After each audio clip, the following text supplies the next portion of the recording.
جب مکہ کے اندر سرکار رہتے تھے تو کفار آپ کو کعبے میں جانے نہیں دیتے تھے.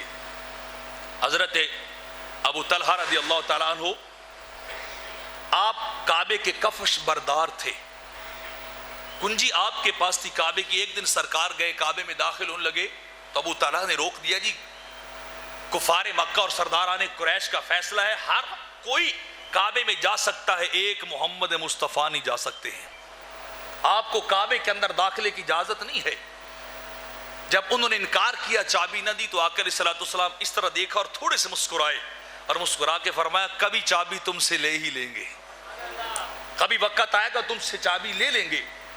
آقا علیہ الصلوۃ والسلام جب فاتح مکہ بن کے آئے تو ابو طلحہ گھر میں بیٹھے کانپ رہے تھے, آج محمد بدلہ لیں گے, آج والی مکہ وہ ہیں, آج وارث مکہ بھی وہ ہیں, آج سردار اور امیر مکہ بھی وہ ہیں, تو آج چابی بھی لیں گے, سزا بھی دیں گے.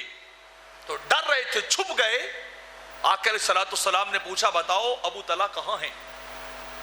تو لوگوں نے کہا جی وہ تو کہیں دور چھپے ہیں. فرمایا انہیں لے کے آؤ.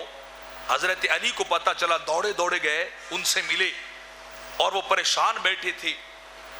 تو پوچھا پریشان کیوں ہو؟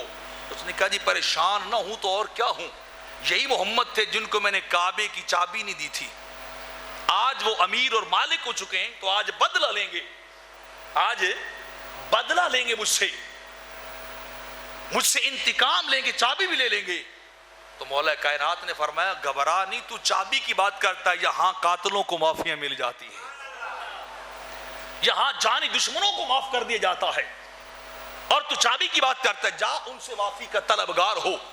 وہ چابی لے کے آئے, سرکار کی بارگاہ میں ہاتھ باندھ کے کھڑے ہو گئے, حضور چابی بھی لے لیجئے اور معافی بھی دے دیجئے, معاف کر دیجئے. میں اس وقت ان کے کنٹرول میں تھا, ان کا حکم چلتا تھا.